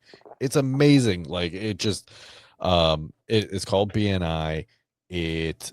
There a bunch of groups around. It's international, so this is no secret. I hadn't been invited to one, so I got into this group, and I don't know what it is. I just mesh with these people. We like to laugh. We don't take ourselves too seriously. And then someone came in and was like, "Oh, there's these other groups, and there's just like nothing but business." And I'm like, "Oh my God, what are the chances like I found the one?" Yeah, right. That doesn't like, just suck. Yeah, it just doesn't just blow. I'd be like, well, then it would have just turned me off from BNI. Yeah, Like, exactly. oh, no. I just like that's not me. I'm not that type of person. I'm a warm person. Like I want to talk to people. I want to have a conversation with you, and I want to fucking giggle every now and then. Like I don't listen. I'm serious when it comes to business. I want to be successful. I want to grow my company to a multi-million-dollar business. Like I want to succeed. However, do I also want to have a good time? Do I also want to laugh? Do I also want to be a good human being to other people? Yeah, for sure. It doesn't have to be all business for me. And I don't think you have to live life that way. And yeah, like that just would have turned me off completely. I would have been like, nah, I'm not going to another one of those meetings. Like, what the fuck? Like, that's just crazy. Yes. Oh God. So yeah, like I just don't like why? Why do you want to live like that? Why would you want to live like just like all serious all the time? And I don't think all people are like that. I really don't. I think I've talked to a lot of business people, and so but that's revealing though in terms of how society kind of operates these days, because most people don't want to be like that. Most people don't want to be a curmudgeon or a fuddy-duddy or all these other old people words I'm using. But most people don't want to be like that, but it really exposes the fear that most people have, even as adults, even later in life adults, that feel that heavy syndrome, that imposter syndrome of I shouldn't be here, whether it's your job or your social life or whatever, because people will fall into tribalism very quickly because it's comfortable rather than truly be themselves and be happy because it's easier. And you see that across the board, whether it's sports or something like especially politics, because it's just easier. And it's just easier to appease other people who, guess what? Spoiler alert, are also fucking faking it. Like, everybody's learning as we go, folks. That's the thing we talk about when we're talking about parenting. Like, you find out later in life, oh shit, I thought my parents knew everything. Guess what? They were flying by the seat of their pants too, because they'd never done it either. Oh shit. Oh, now I fucking get it. Well, guess what? It's like that for every stage in life. We gain wisdom every year, sure. But guess what? Every day is a new experience. Every year is a new milestone. And maturity doesn't have to mean you're older, wiser, and less fun. Yeah. But if that's what you want because it's more comfortable and you feel safer that way, and just let other people who are more outgoing dictate your thoughts, your feelings, and your personality, that's a miserable way to live. Be yourself.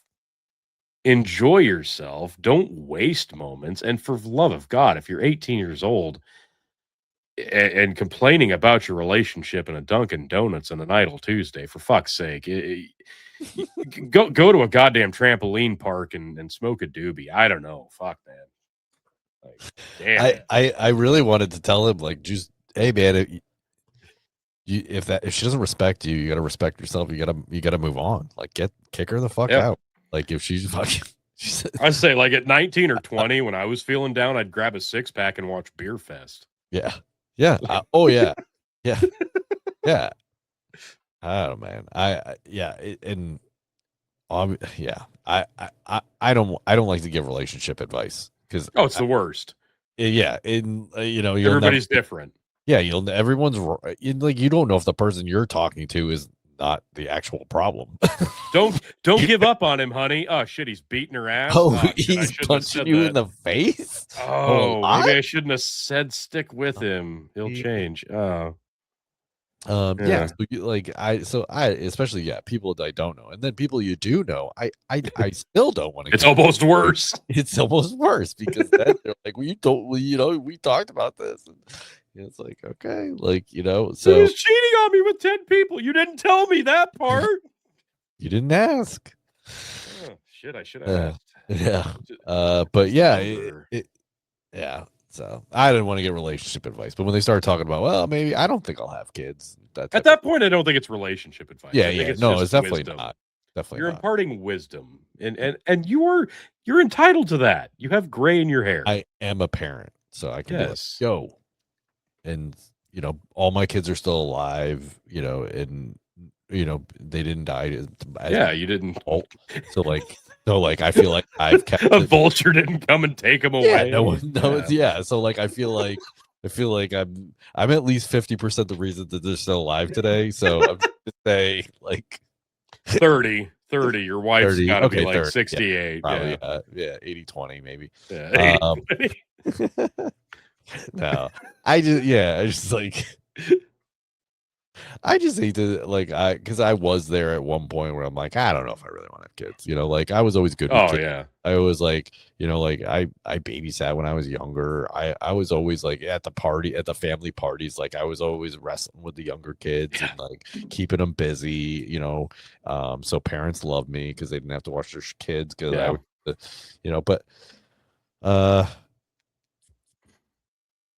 but yeah, at one point I was like, I don't know if I really want kids. And because, there comes a point too in your life where you're like, you're kind of enjoying not having that responsibility. Yeah, absolutely. It's just easier. Life is easier. Life is simpler. And you don't have to worry about fucking somebody else's life up. You just have to worry about fucking your own up. And it gets comfortable. And that's very appealing. And a lot of people live their entire life that way. And that's totally fine. But you miss out on literally what can be the most rewarding thing you will ever do in your life. And you find out quickly that your own life isn't actually as valuable as you thought, because you find out, oh, wow, these other lives are way more important than my own, and I would gladly trade anything for theirs. And you find that out in a moment from them not existing to when they do exist. And it's a wild feeling. And it's every time. It's every single time. I don't know. My life insurance says that I'm worth a lot of money. Hey, you know what? My tax return says it's a lot cooler too. So Yeah. No, it's funny you say that though, because like I never was at a point where I'm like, no, I never want kids, but I was always like, I'm going to have them later in life. And I did, I guess, technically. I didn't have my first until I was 29. Yep. So and we felt like we were going to be the old parents. And then just luckily for us, literally, I'm in my hometown that I grew up in. Everybody fucking else from my class, like half of my graduating class, still lives in this town, and all apparently we didn't even communicate this. We all decided to start having kids around the same time. Around the same So time. That's cool. it's fucking wild though. Like, because a lot of people have kids like in their early to mid 20s, like, but a lot of me and the people I graduated with, late 20s. It's weird, and we all have kids that are kind of the same age group. So it's weird how it worked out, but I was always, I don't, maybe it's because I'm shorter on a scale of averages, and I live in kind of a weird place, which is like the land of fucking giants. I'm not like crazy short, but I'm definitely way fucking shorter than all the people around here. So I don't know if that's what makes kids more comfortable with me. But someone our size. Yay! Yeah, I don't know. Kids just fucking flock to me and just go nuts and just treat me like an asshole. And yeah, kids, most kids just adore me. I don't know what it is. And it's funny because Lindsay and Ash, we were talking about this earlier. I don't want to say, yeah, we're the cool parents. Yeah, you can come over and drink with us. No, that's not what I'm talking about here. But like Stryker's friends, they're so comfortable around us, like to a fault.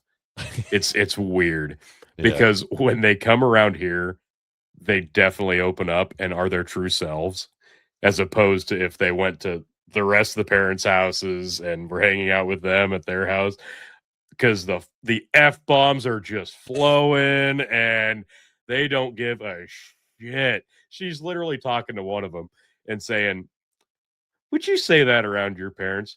"Oh, absolutely not. I'd get my ass beat." "Why do you do it here?" "I don't know. You guys are fine." "I don't know." And she's like, and see, that's the point, because if don't get me wrong, because I'm at the point where when Stryker curses and it gets ridiculous, I'm like, dude, you have got to stop, because at one point this is going to become such a habit. It's going to become a problem. It's not it. You're going to become like me, where you don't even realize that you're dropping F-bombs and you're going to get in trouble at school. You gotta tone it back. Believe me, I know it's a problem for me. You don't have to remind me, because every time I remind him, he reminds me that I'm a freaking potty mouth, but that doesn't give you the right. But that being said, if you scold them too much, they're not going to be their true selves around you. And that's why we're always kind of like, you know what, at this point, I don't give a shit, because they're going to do it. And once they're amongst themselves on the playground or walking home from school or whatever, guess what? They're saying every dirty word in the book. Oh yeah. They're saying the most horrible things you can imagine, because I know I did. And they are, and I've seen it, and I've heard it, and it's hilarious. I try not to let them know it's hilarious, but they come around to us, and they just let it fucking fly. That's awesome. I'm like, why do you do that? I don't know. You guys seem fine. And I'm like, you know what? I'm good with that, because I really like most of the friends our kids have, and we're pretty lucky. So I like the idea that I like these kids, they like us, and they're good kids, and I would trade none of that. So if they're comfortable and it's just I have to hear a few F-bombs around whatever, I'll try not to say it back in a derogatory way. We're not going to get any rap battles over here, but which actually that was the breaking point at one point. One of Stryker's buddies came over. He was such a fucking potty mouth. Like Eminem would be blushing at one point. It was so bad. I was taking a video of him, sent it to some other buddies, and they're like, holy shit, Marshall Mathers be jealous of this fucking dude. Listen to those bars he's dropping. Like, okay, this is excessive. And that's me saying this. Because I have no filter. Tony's blushing. You're like, dude, you need to tone it down. Yeah, exactly. I'm like, oh my God, am I the old guy now? What happened? Get off my lawn. Pretty sure I just dropped the C word, but man, I'm offended. Old man yells at clouds. No, this dude just ripped it off. Wow. He's like 8. That's I was like, I don't like I want the kids to not be. Don't get me wrong. I don't want them dropping F-bombs like it's Right.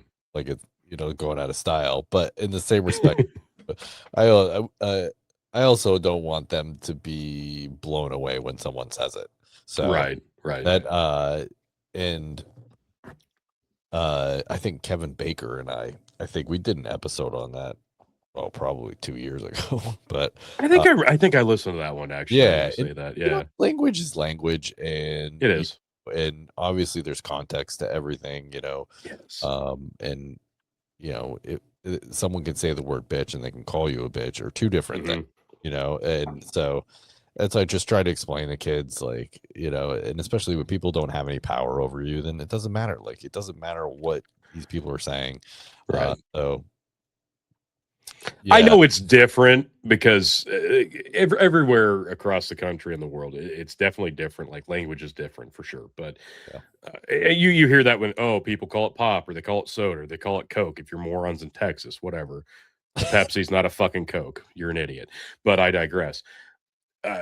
In the Midwest, especially in Nebraska, it's crazy because I forget that it's kind of a small rural Midwestern thing to just curse like a sailor. Yeah. I forget that. Oh no, don't get me wrong. Like, listen, you get me on a job and talking. No, like, that's like, even construction trades and stuff like that. Like, I bring my son to like, it doesn't dawn on me that right, people are swearing on the job, because that's just what happens. Everyone says the F-bomb every 5 seconds, or or just talks nasty to you every 5 seconds. So like all of a sudden I bring my son on the job and I'm like, oh, that guy's swearing a lot. Oh, that guy's swearing. Like, I just brought my kid here. I'm like, oh well, figure it out, buddy. So he's that's what I'm saying. Like, I want him to be able to hear it and be like, okay, they're saying bad words, whatever. So context for sure. Yeah, for sure. So it's so vital. Oh yeah. But there are people who cannot separate conversation and separate context, and they don't. It's all the same. It all blends together. Some people cannot, separate the two. Yeah, and I was trying to explain it to the kids, like, hey, you want to say this stuff with your friends? Like, I'm not even gonna. I really don't even care. I really don't. I know you're gonna do it. Like, I don't want you to do it. I don't want you to do it crazy. But, like, if you're gonna do it, that's fine. Like, I don't care. But when you start swearing at people, or you're doing it around their parents, stuff like that, that's disrespectful, especially if they don't allow that kind of stuff. And then it makes you look stupid because you can't express yourself without saying profanity, right? So read the room. Yes, if you're not supposed to, that type of thing. So I want you to be vital. Yeah, be smart enough to know that it's not the place, it's not the time. Don't do it. That is so important. Yeah, being able to read a room, and that was something I feel like I learned at probably a younger age than a lot of people do. I just learned how to read a room and a situation and a vibe, and you know how to present yourself and act and be respectful or open up and all that. And I think my kids, for the most part, kind of also have that trait. Striker's pretty reserved when it comes to a situation he's not super comfortable with. And I'm like, is it just because you don't want to, like, get caught in a cursing tirade or what? No, I think kind of gets that from me.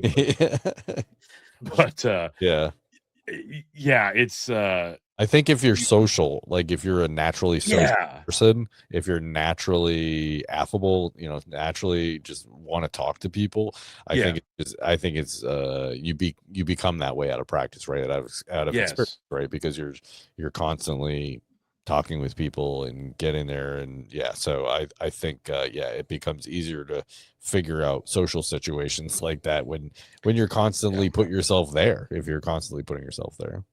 Yeah. And it comes down to like being comfortable around people. And that was the whole thing with these kids. I'm like, if you're going to curse, like, I'm not going to be pissed off if you curse. Like my daughter, she's not that old, and she will not curse. She hears her brothers curse. She will not curse. She refuses to do it. I'm like, oh, good. Oh, my angel, my princess. She's what a wonderful little girl. Does not want to curse. Give it a couple years. That's what I thought, but like she's not doing crazy. it. She's wicked smart for her age. It's crazy, and she Good. she interacts with her brothers who are like, especially like Stryker, pretty advanced in terms of like language. He's very mature in the way he speaks, and I think she really picked up on and got that trait.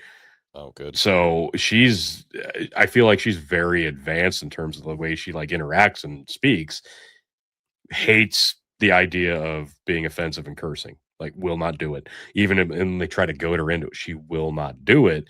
So that's probably why. Maybe that's it. Yeah, I don't know. Because their brothers. But at least I got one. Yeah. But it's that comfortable.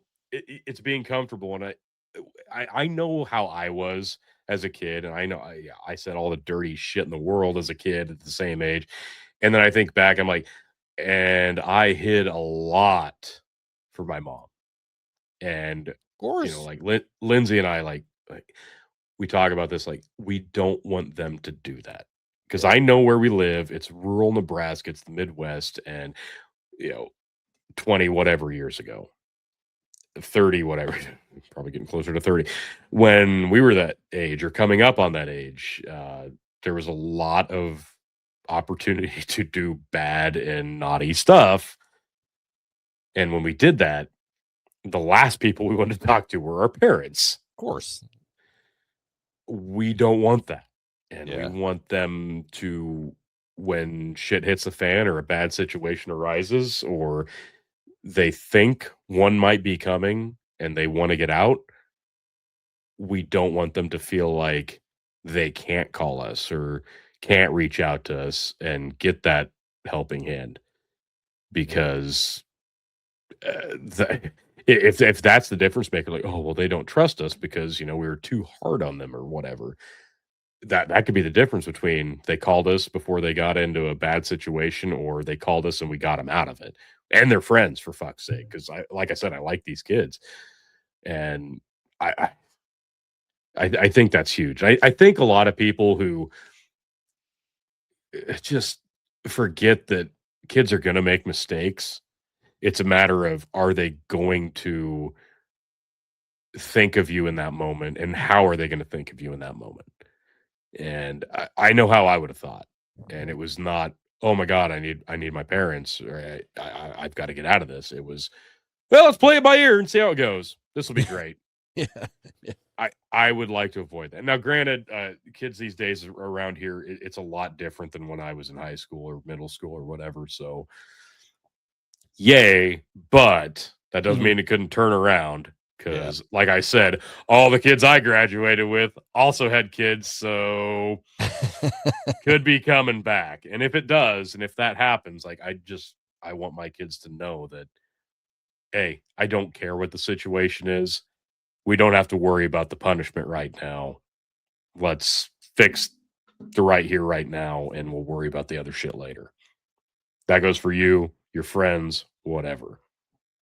And I don't know. Like I said, Stryker he's very mature beyond his years. And when he was younger, I definitely forgot a lot. Like when he was 5, 6, 7, you forget you were dealing with a 5, 6, 7-year-old because he was so much more mature for that age. And now that he's 10 and a half as of today, actually, strangely enough, or yesterday,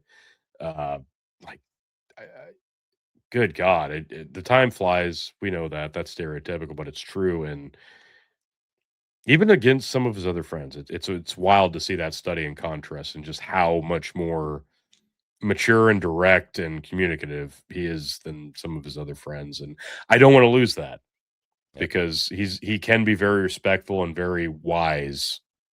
And if your kid's not comfortable with you, that all kind of goes out the door if they want to be defiant because you piss them off.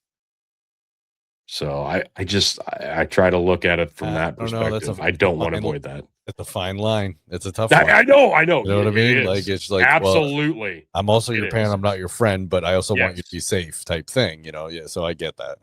Oh, he 100% knows. Like, and Yeah. I come down on him very hard, and he doesn't let me forget it.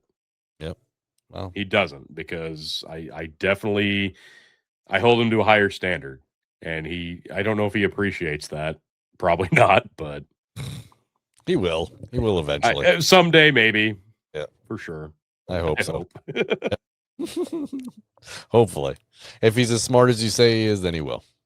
Well, yeah, I think he is, and it was funny. I was bragging about him kicking field goals the other day. And then the tackle coach, reaches out about, hey, just like I said, I'm like, hey, they're going to need somebody to step up. He literally texted me 2 days ago and says, hey, keep Stryker doing this shit, doing kickoffs and extra points, because we need somebody to fill that void in the fall. I'm like, I fucking told you this was going to pay off. I'm like, yeah, but we really got to double down on this now. So let's do this. Hell yeah. So, but he takes responsibility very well. And that's one of those things if you don't explain and give examples to your kids about how important it is to take responsibility for yourself at an early age, to some degree, not take life too seriously. We obviously talked about that, but if you don't explain, look out for yourself and plan for your future a bit, you can absolutely get wrapped up in, life's a fucking party. Because I know I was there. Yeah, for a while at a younger age, and and then you end up at Dunkin' Donuts on a Tuesday. Exactly. Yes. Getting a dozen glaze just on glaze for no good reason. Go home, jump in the bathtub.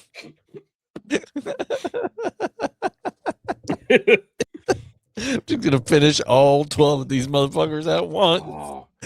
But if you're a Dunkin', you better be getting a cake donut, because Dunkin's glazed are like the worst glazed donuts I've ever had in my life. Boston cream are amazing. Okay. And I used to go and get like 2 or 3 of them at a time and just down. When I was a kid. I don't eat donuts anymore. Right.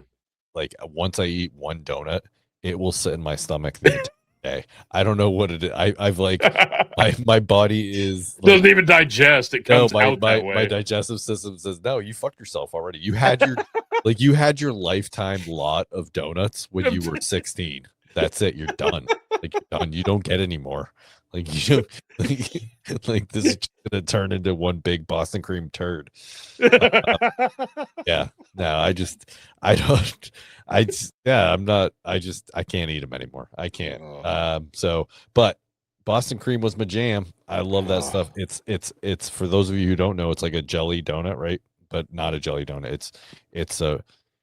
It doesn't have the powder on it. I'm just saying, like, it's got a filling in it, but it's cream. Yes. It's like but not like that white fluffy cream. It's not the whipped cream that's got like sugar on crack. It's like custard. It's like custard pudding, pudding, like a vanilla pudding almost. It's amazing. Yeah, it's like Jesus came in the donut. And then it Jesus.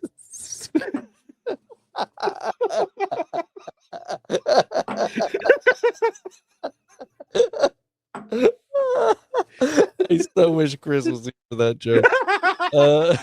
And then, Tony, I don't know if I'd put it that way. And then chocolate. It's got a chocolate covering. Yeah, Jesus came in the donut, and then Satan shit on it, and that's why it won't pass through Brenton's ass. It won't pass through it. Oh my god, so good though. Oh my god, it's so good. Yeah, that's a great They're donut. so good.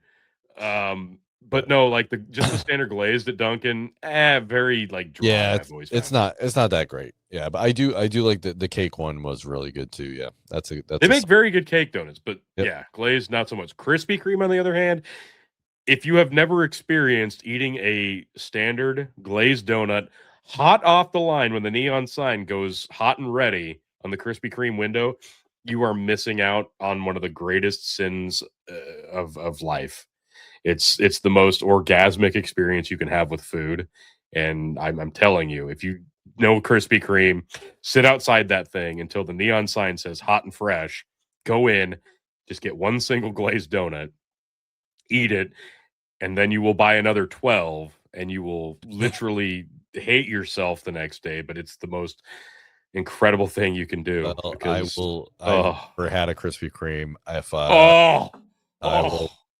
I've told you, like, my adult life, I just like I literally can count how many times I've had a donut, probably on one hand. I mean, I was in law enforcement, for a while, so. Well, that's just the most ridiculous thing I've ever heard. Yeah. So you've never had a Krispy Kreme and you were in law enforcement. Like, what? I know. That's crazy. That's crazy.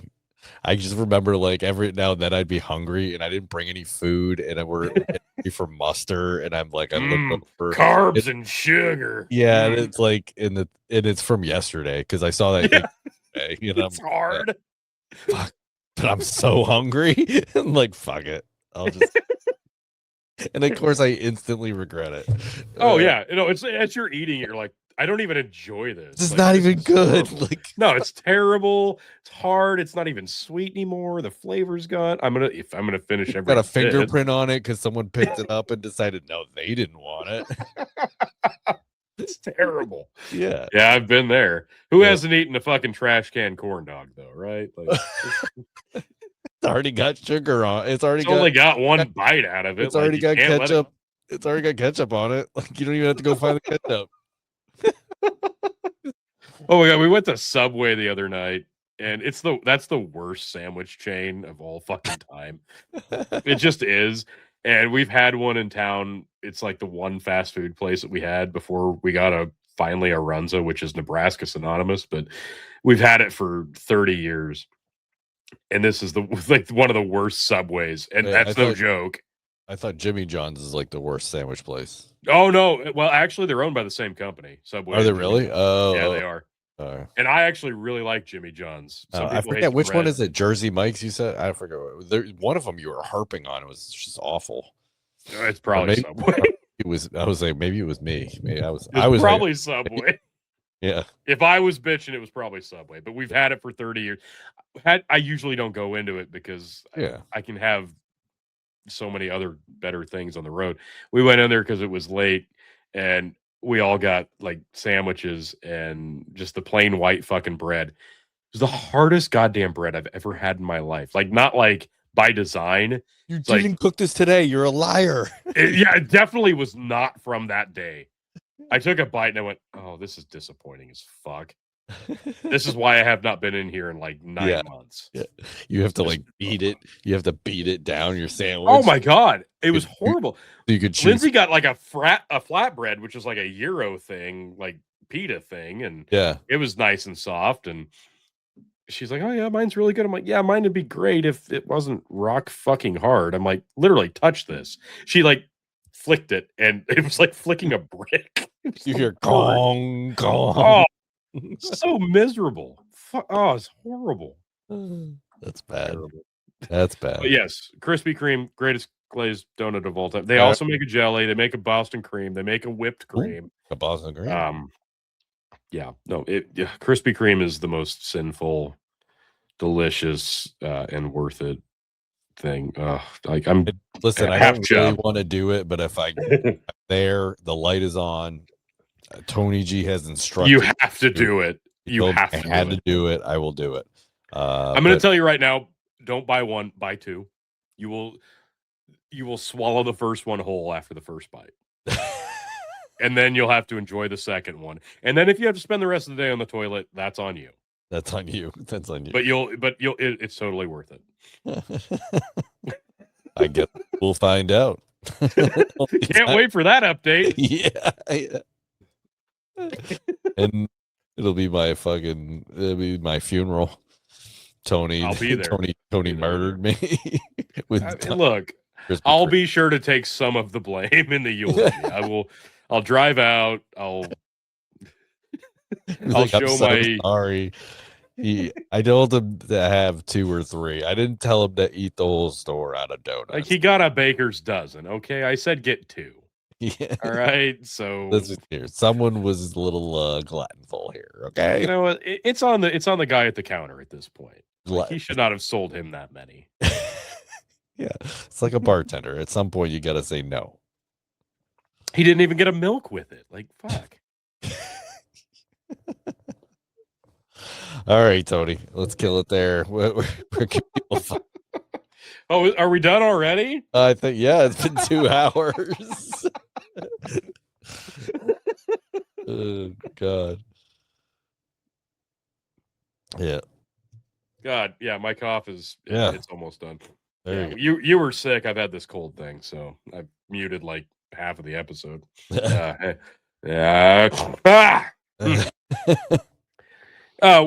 What'd you ask? Where people can find me? Yes, So sir. I'm just simple, humble gentleman living life out here in the Midwest, Nebraska. Just doing my thing.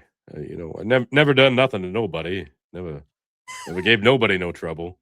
But if you wanted to hear my opinions on things I probably know nothing about, well, you can find me over at the Big Bucket Empire, and there's a little show called the Dog and Chicken Show. It's a live stream. It's a live show. It's a interactive show where you yourself, if you're listening in, you're watching on Facebook, YouTube, whatever, you can comment, you can interact with us, and we will respond, and we will talk to you. We will answer your questions. We will take your comments in stride, and if you talk shit, we'll talk shit back. And just so happens we're going to be doing one of those tomorrow night. Not that you're going to hear this show before that happens, but be there for the next one. So you go to the Facebook, you go to the YouTube, you hit follow, you hit subscribe. You can be there for the next one. The Dog and Chicken Show on the Big Bucket Empire on Facebook, on YouTube. You can also find me on Dark Side of the Fringe. That is a Spotify or Apple or wherever the fuck you listen to podcasts. Listen to that. You want to talk about cryptids? You want to talk about UFOs, aliens? You want to talk about ghosts? You want to talk about conspiracies? You find me and Dr. Chicken talking about all of that. It's good stuff. Promise you. Dark Side of the Fringe. You will your senses of the unknown will not left untingled. But most importantly, most consistently, and most sexily, you can find me right here at Dad's Worldwide. Right here. Yeah, you're definitely not going to hear that before that stream goes out. It's almost 11:30 here. I'm going to go to bed after we're done talking. No, that's fair. That's fair. Yeah, people, thanks for listening. You know how to get a hold of me, Brendan at dadsww.com. Can't stand me, can't stand this episode, can't stand Tony. Hate mail at dadsww.com. And of course, go to dadsworldwide.com. Get on the website, click the link. It says leave a voicemail. dadsww.com. Yep. Scroll down, bottom right, hit the button, record, leave your name, send. That's it. That's all you got to do.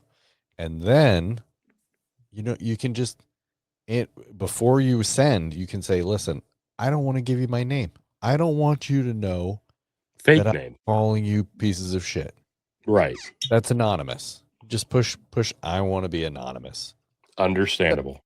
Completely understandable. Especially if someone's their love for Tony and want to drink their bathwater. Right. Maybe you don't want to tell them what your name is. Yeah. Also understandable. But, yeah, we would love to hear what you all think of the episodes of the show. And we look forward to getting some feedback. So, but most of all, we will make you laugh. We might make you cry. Most certainly, some way, somehow, try to make you a better parent. Thank you for listening. Later. Deuces.